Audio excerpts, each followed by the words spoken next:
Assalamualaikum warahmatullahi wabarakatuh. Nama saya Widya Meftiani. Di sini saya akan membahas materi tentang peradaban Islam sebelum kemerdekaan dan sesudah kemerdekaan. Pertama yang akan saya bahas yaitu peradaban Islam sebelum kemerdekaan. Islam tersebar di Indonesia melalui pedagang yang berdagang ke Indonesia, di mana masyarakat Indonesia sebelum Islam mayoritas memeluk agama Hindu. Islam masuk ke Indonesia pada abad pertama Hijriah atau abad ke-7 sampai abad ke-8 Masehi. Ini mungkin didasarkan kepada penemuan batu nisan seorang wanita muslimah yang bernama Fatimah binti Maimun di Leran dekat Surabaya tahun 475 Hijriah atau 1082 Masehi. Sedangkan menurut laporan seorang musafir Maroko, Ibnu Baitutah yang mengunjungi Samudra Pasai dalam perjalanannya ke Cina pada tahun 1345 Masehi, agama Islam yang bermazhab Syafi'i telah menetap di sana selama seabad. Oleh karena itu, berdasarkan bukti ini, abad ke-13 dianggap sebagai awal masuknya agama Islam ke Indonesia. Daerah yang pertama-tama dikunjungi ialah yang pertama, pesisir utara Pulau Sumatera, yaitu di Aceh Timur. Kemudian meluas sampai bisa mendirikan kerajaan Islam pertama di Samudra Pasai, Aceh Utara.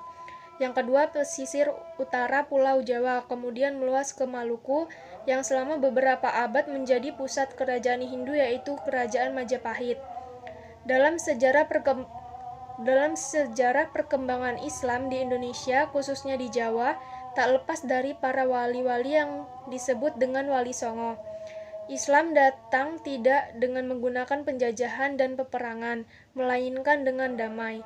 Sebaliknya, Barat datang ke Nusantara dengan melakukan penjajahan dan politik pecah belah, dengan tujuan menguasai perdagangan, ekonomi, dan kekayaan alam yang terkandung di wilayah Nusantara ini.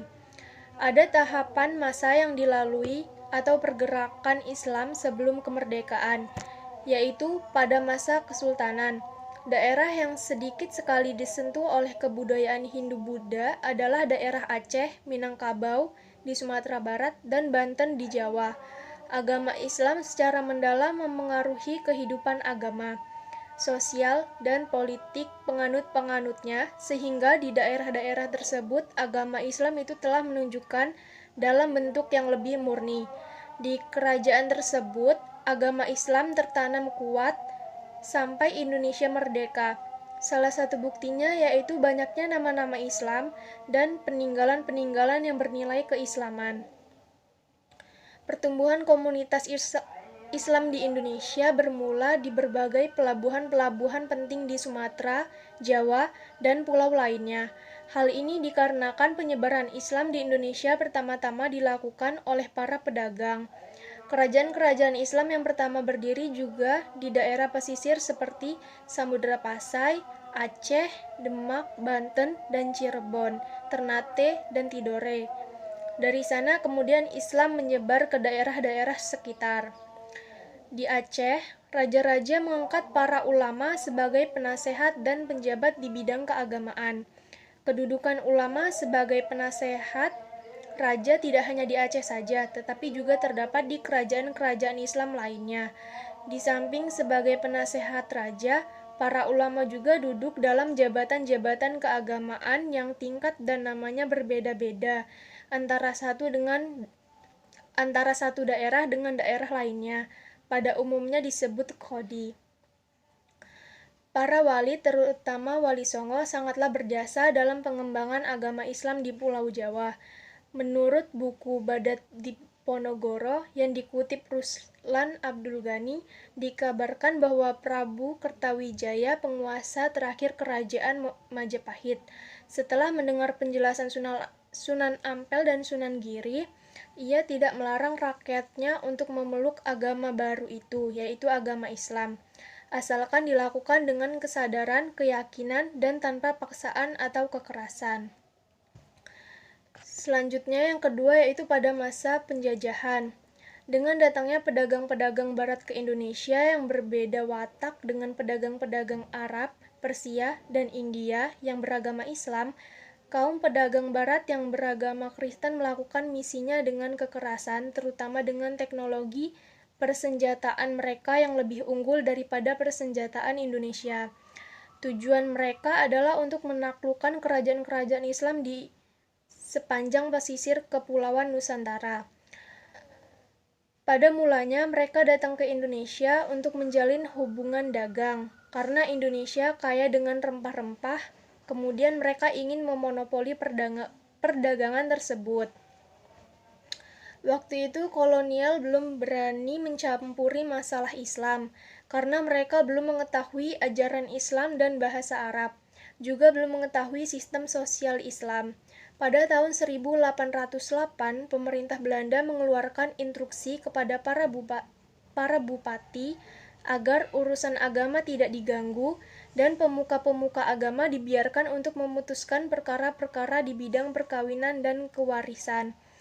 Tahun 1820 dibuatlah Stadsblad untuk mempertegaskan instruksi ini, dan pada tahun 1867 campur tangan mereka lebih tampak lagi dengan adanya instruksi kepada bupati dan Wedana untuk mengawasi ulama-ulama agar tidak melakukan apapun yang bertentangan dengan peraturan gubernur jenderal. Lalu pada tahun 1882, mereka mengatur lembaga peradilan agama yang dibatasi hanya menangani perkara-perkara perkawinan, kewarisan, perwalian, dan perwakafan. Apalagi setelah kedatangan Snok yang ditugasi menjadi penasehat urusan pribumi dan Arab, pemerintah Belanda lebih berani membuat kebijaksanaan mengenai masalah Islam di Indonesia. Karena Snok mempunyai pengalaman dalam penelitian lapangan di negeri Arab, Jawa, dan Aceh, lalu ia mengemukakan gagasan yang dikenal dengan politik Islamnya. Dengan politik itu, ia membagi masalah Islam dalam 3 kategori. Yang pertama, bidang agama murni atau ibadah. Yang kedua, bidang sosial kemasyarakatan. Yang ketiga, bidang politik. Selanjutnya yang ketiga yaitu pada masa kemerdekaan. Islam di Indonesia telah diakui sebagai kekuatan kultural, tetapi Islam dicegah untuk merumuskan bangsa Indonesia menurut versi Islam. Sebagai kekuatan moral dan budaya, Islam diakui keberadaannya, tetapi tidak pada kekuatan politik secara real atau nyata di negeri ini. Seperti halnya pada masa penjajahan Belanda. Sesuai dengan pendapat Snok, Islam sebagai kekuatan ibadah atau soal haji perlu diberi kebebasan, namun sebagai kekuatan politik perlu dibatasi. Perkembangan selanjutnya pada masa Orde Lama, Islam telah diberi tempat tertentu dalam konfigurasi, bentuk atau wujud yang paradoks, terutama dalam dunia politik, sedangkan pada masa Orde Baru, tampaknya Islam diakui hanya sebatas sebagai landasan moral bagi pembangunan bangsa dan negara. Selanjutnya, yaitu peradaban Islam sesudah kemerdekaan. Ini dibagi menjadi 2, yaitu pra-kemerdekaan dan pasca-kemerdekaan. Yang pertama, pra-kemerdekaan. Ajaran Islam pada hakikatnya terlalu dinamis untuk dapat dijinakan begitu saja. Berdasarkan pengalaman melawan penjajah yang tak mungkin dihadapi dengan perlawanan fisik, tetapi harus melakukan pemikiran-pemikiran dan kekuatan organisasi seperti Budi Utomo, Serikat Islam, Muhammadiyah, Partai Komunis Indonesia, Taman Siswa, Nahdlatul Ulama, dan Partai Nasional Indonesia.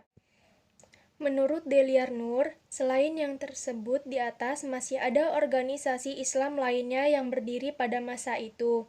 Di antaranya Jamiat Khair, Persyarikatan Ulama, Persatuan Islam, dan Partai Arab Indonesia. Organisasi perbaruan terpenting di kalangan organisasi di atas adalah Muhammadiyah yang didirikan oleh Kiai Haji Ahmad Dahlan dan Nahdlatul Ulama yang dipelopori oleh Kiai Haji Hashim Asy'ari untuk mempersatukan pemikiran guna menghadapi kaum penjajah. Maka Muhammadiyah dan Nahdlatul Ulama bersama-sama menjadi sponsor pembentukan suatu federasi Islam yang baru yang disebut Majelis Islam ala Indonesia yang disingkat MIAI yang didirikan di Surabaya pada tahun 1937. Masa pemerintahan Jepang, ada 3 peranata sosial yang dibentuk oleh pemerintahan Jepang yang menguntungkan kaum muslim di Indonesia, yaitu SUMBU, yaitu kantor urusan agama yang menggantikan kantor urusan pribumi zaman Belanda. Yang kedua, Masyumi, Majelis Syura Muslimin Indonesia, menggantikan MIAI yang dibubarkan pada bulan Oktober 1943. Yang ketiga, Hizbullah, semacam organisasi militer untuk pemuda-pemuda muslimin yang dipimpin oleh Zainul Arifin. Organisasi inilah yang menjadi cikal bakal Tentara Nasional Indonesia. Yang kedua yaitu Pasca Kemerdekaan. Organisasi-organisasi yang muncul pada masa sebelum kemerdekaan masih tetap berkembang di masa kemerdekaan, seperti Muhammadiyah, Nahdlatul Ulama, Masyumi, dan lain-lain. Namun ada gerakan-gerakan Islam yang muncul sesudah tahun 1945 sampai akhir Orde Lama. Gerakan ini adalah DI atau TII yang berusaha dengan keras untuk merealisasikan cita-cita negara Islam Indonesia. Gerakan kekerasan yang bernada Islam ini terjadi di berbagai daerah di Indonesia, di antaranya di Jawa Barat pada tahun 1949 sampai 1962, di Jawa Tengah pada tahun 1965, di Sulawesi berakhir pada tahun 1965, di Kalimantan berakhir pada tahun 1963, dan di Aceh pada tahun 1953 yang berakhir dengan kompromi pada tahun 1957. Sekian materi yang dapat saya sampaikan, kurang lebihnya saya mohon maaf.